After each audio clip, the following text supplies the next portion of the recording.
today's guest, you might have seen in some of our other videos, he once pissed off a whole bunch of 240 owners and style boys alike. Please welcome K1 Slides. What's going on, everyone? Drip and drift. Glad to be here. Thank you, Drip. Absolutely, man. Thanks for coming by. I know you a little far out, but not too bad, hopefully. Anything to make 240 owners mad, I'm down for it.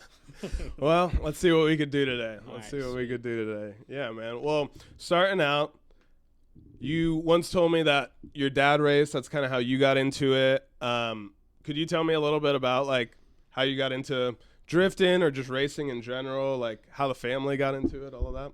All right, so basically my whole family is into drag racing. I'm the only one that drifts out of my family. So I'm black sheep. I'm the lucky one, yeah. So whenever I was just younger, I'm always around 1,000 horsepower cars, loud. Yeah. You know, I didn't know anything about cars. As I'm growing up, you know, progressively learning like every single model, what different types of engines and stuff like that. My dad's a fully sponsored drag racer. He goes all over the U.S. almost, you know, Texas, Michigan, South Carolina, Florida. He's all fully sponsored for it as well. That's awesome. He does no prep drag racing. No prep drag. What's that entail? I don't know. So no prep is basically, it's, you know, on a sticky side on a drag strip, you know, you're starting with the Christmas tree. Okay. They're on the opposite end, or basically they just want to recreate street racing, but legally. Okay. So it's basically you have to have a driver mod type thing rather than having a lot of horsepower and the sticky tire setup. Got it. Okay. So they don't start from the tree? Oh, they do, but, you know, there's a flagger or, okay, how can I explain this again? So, you know how there's the Christmas tree that lights it off? Yeah. Okay. It's not at that end. It's on the opposite side of the drag strips. Okay. So basically, it's where you're further ending, down, reverse. Yeah, it's you're reversing the Got track. it. Okay. Wow. Huh. Yeah. So there's a whole scene just specifically for that type of drag racing. And it's actually getting bigger and bigger. Like my dad's been, since he sponsors, he's doing these big races. They're like $250,000 prizes. Wow. As well. That's what's up. All right. So you grew up around that 1,000 horsepower cars, drag racing. What did you follow that for a little bit, or like what got you into drifting? Like, yeah. So I had a G35 when my first car I got as a Christmas present, and next thing you know, I took it to the track. I started spraying it. I think it was doing like 12 seconds. It was very slow. Yeah. And then I traded it for a BMW 540, 1998 with a 4.4 liter. It's the first car I learned manual in, and that's what I learned to start like clutching, clutch kicking. Yeah, clutch kicking, and then that's how it all started from there. Word. Yeah. Okay, so, and then you just found that clutch kicking. You're like, okay, drifting is where it's at. Yeah. So then I built another BMW. It was an E30 that my brother used to have back in the day, and that was turboed. He blew it up, so I put a new motor in it. I was like 17 or 18 around this time. Okay. My dad's helping me swap it, whatever. I'm just watching him do the work, and I'll go in behind him and just retightening everything, just you know, muscle memory and learning the knowledge of building a motor. And then I was drag racing it for a little bit, and then started drifting it, and that's how I blew it up. I was just overheated it, and then boom. Word. Yeah. Because when I met you, you had the G35. So this is a lot. This isn't that same G35. No, it's way different. Okay, so this is further on once you were in it already. Awesome, man. All right, so you had G35. That was the missile car, which you prefer that missile look? Of course. Only gangsters drive missiles. That's what's up. So I don't know about that, but agree to disagree. Nah. But so G35, V8, reverse headers out the front, wild looking car. Now you're trying to, well, not develop, because you've been testing it, right? The GTO that you have now. So tell me what's up with that. So I found this GTO for actually a really good price, like 15 minutes away from my house. Okay. And I knew the kid, and we bought it with the supposedly rod knock, which was correct, but we didn't know. We thought it was a lifter. So when we went ahead, we thought we were getting a great deal for this GTO that was wide body. It was already set up for drifting. Wide body, Showtime custom angle kit, 410 rear, that's welded. So like it had the basic drift ready setup, Interesting. Just the motor wasn't 100%. Because I'd never seen. Have you ever seen one drift before? I don't know. Not in person. Yeah, I don't. I've never even heard of somebody like wanting to drift a GTO. Like, I've always seen them either street race, drag race. Yeah, like and they're fast. Yeah, I mean it's basically like a poor man's vet almost, but they cost almost or sometimes more than a vet. Wow. It's the same motor and same tranny. Okay. Just a different body style with a different maker. It's Pontiac versus Chevy. But they're the same motor. Interesting. Cool. All right. So, what's happened with that? That you gotta you have a new motor coming in. Yeah. What? So, pulled the old motor out. It turns out it was trash. So my dad has this old '69 Camaro, full fiberglass body, roll cage, tube rear end. You name it, it has it. He used to street race it. He had to put a 6.0 LS in it. That was somewhat fully built. I mean, heads, cams, pistons, all Gen 4 internals. So I was making a good solid like 500, 600 horsepower with nitrous on top. Nice. And so he stopped driving it because he has an RX-7 that he races now. It makes like 1,300 horsepower to the wheel. Ridiculous. Yeah, but that one's a small block Chevy as well. So this Camaro's just been sitting, and he's like, just go ahead and pull that motor out. We'll use it in the GTO. Word. Yeah. Nice. Well, that's what's up. Yeah. All right, so it's not in there yet. That's like the plan to put it in there. Hopefully tomorrow the block should be ready because I'm swapping. Because I bought new cams, lifters, rocker arms, basically everything on the top end. I bought brand new, so I can put in a 6.0 to make sure it's solid. Word. That's what's up. All right. So what's after that? You would still need to test that motor and everything, but would this be a comp car or just a new seat time car? What are you trying to do with it? So the plan is in the next year or so to have a Pro-Am car ready. Okay. I'm not 100% sure if I want to make the GTO a Pro-Am car yet because it is heavy. If you're looking at the logistics of it, you need more of a car that is around like the power to weight ratio with the power to grip ratio as well. I've noticed like these big V8 cars, they're just blowing the tires off. And I know Pro-Am, I believe, is rated to 265 only tire. Okay. And so I'm thinking might as well build like a smaller car like an E30 or another G35 and turbo like a VQ with NOS on it, or like build a nice little 5.3 and an E30. Yeah, that'd be dope. I think that's mine. Not that I'm anywhere near that. I still want to do a color change on my 350Z and cage it, but I think by the time I get past those, I'll have a lot more seat time. And I think if everything's all good, that NOS will be the next, nitrous will be the next step rather than swapping it. I think if then it blows, then maybe swap it, but I feel like that's the next step. If I were you, I'd stay with the VQ. Yeah. Honestly, if I can go back in time, I would put another VQ and turbo it. Word. Yeah. That's just my opinion on it. Some people will be LS swap it. From like the amount of money I spent to amount of money and power I would have gotten out of it. I feel like if I would have just took $1,000 VQ, put it back in, $2,000 turbo kit. Yeah.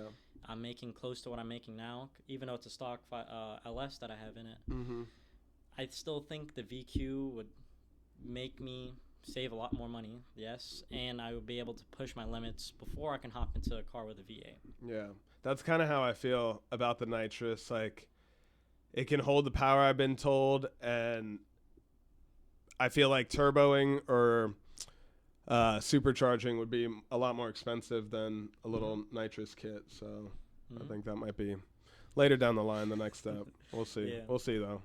I never know the next step until I took that step. Then it's oh, wow, we took that step. We did it. Yeah, man. Yeah, dude. So what are some little dreams that you got in the next year or two, being that this is Dreaming with Drip and Drift? And then what are some big dreams that you got maybe the next 5-10 years? Okay. I would say like a little dream is right now we have tire shops in Daytona. We have 5 tire shops. So I run my own one. Okay. It's all family business, and a little dream is kind of get out of it. I know it's harsh to say family business. Why do you want to leave? But I see why. I kind of want to, make it on my own rather than just staying with the family business. I understand. I mean, you kind of look at it like still a plan B. I still have a family business to run, but I kind of want to do something on my own, venture out to something new because I've been doing changing tires since I was 15. Do you have any idea of what that venture could be, or what you're thinking? Right now, I am taking a course for insurance. Okay. So I want to try to go through that. I am in school still, which is good. I'm an aerospace engineer. That's what I'm going for. I start my bachelor's this semester. Awesome, dude. So I got that going for me. I mean, you never know the future. You just got to live every day. Totally, man. Yeah. I totally agree. I just like thinking about when I speak it out into existence, like usually it makes me want it more. Mm-hmm. And I don't know, I kind of want to hear what's on other people's minds. Like it was real refreshing and awesome to hear Wes, Driftaholics, on our last podcast talk about how he would like to retire at BC Racing. Like I always hear people like, oh, I'm going to be here for 5 years and then move to this company and then step up here. And like, obviously work your way up, but like just hearing that he loves the company that much that he wants to stay and chill there, like that was really cool to hear. So I like hearing different people's perspectives and things. So that's awesome. What about even further than that? Do you see anything like that? Or no, not even thinking. Get your bachelor's. Yeah, just get basically whatever I could see as an opportunity. Yeah.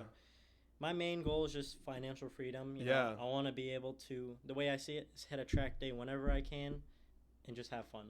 No matter where the track is. If there's a event going on, like let's say Atlanta, Georgia. I believe Mid-Pond is there. The event's happening. I think they're Alabama. Alabama. Yeah. It's something like that, you know. I get a call, my friend's got a private day. I'll be there, you know, type thing. Yeah, I completely agree with you, dude. Just have fun with life. I feel the same, man. And I get wanting to, like, not in any bad way, but step away from the family business. I worked for my grandfather from when I was 12 until I was about 24, and he did building maintenance. So we cleaned and fixed office buildings. Okay. And it was work, you know, it was tough, but, like, I did it for so long. I knew the business like the back of my hand. And when he got sick and passed away, and when that time came, it was like, do you want to take this on? Like, this could be yours. Because I was like the next highest basically in charge. And I was like, no, I was in school myself. And I was like, this is not what I want for the rest of my life. Yeah. So we sold the company and split up the assets and everything. But yeah, man, I get it. Yeah. Like, you and like you said, you could fall back on that if you want, but that's awesome, man.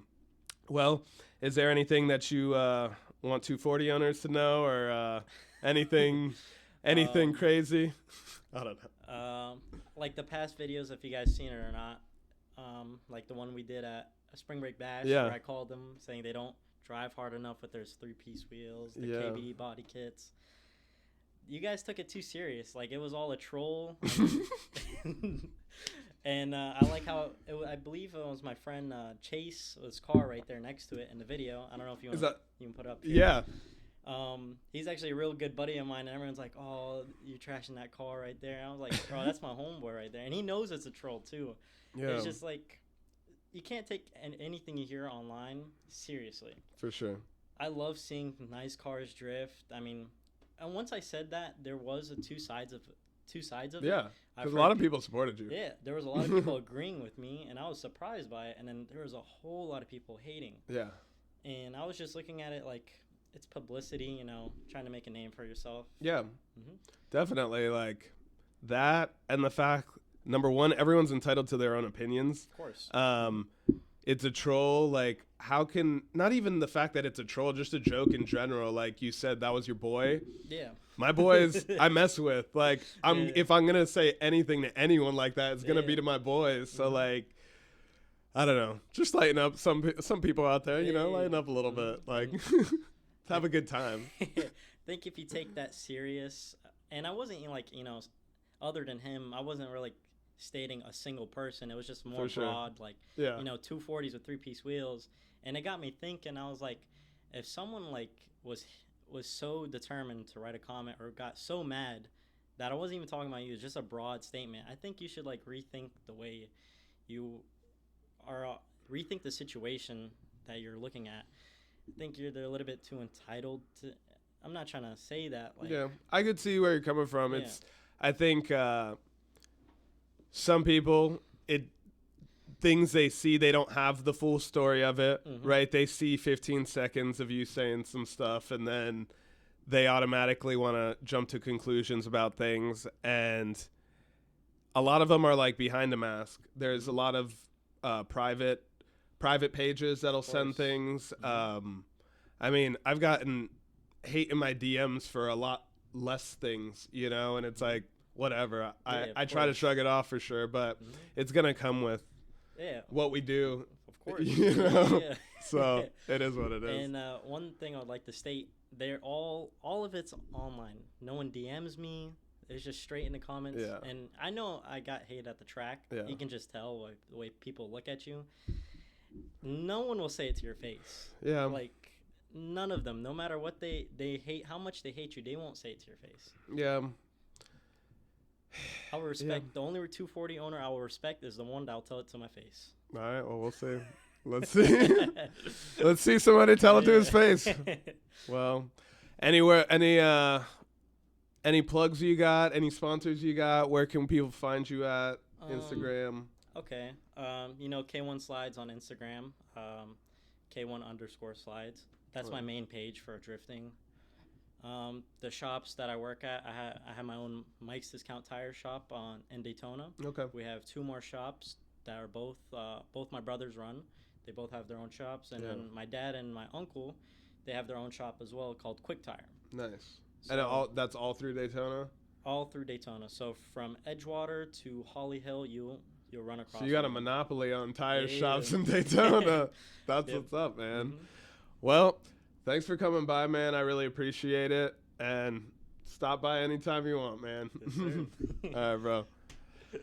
We'll catch you guys next time. Peace.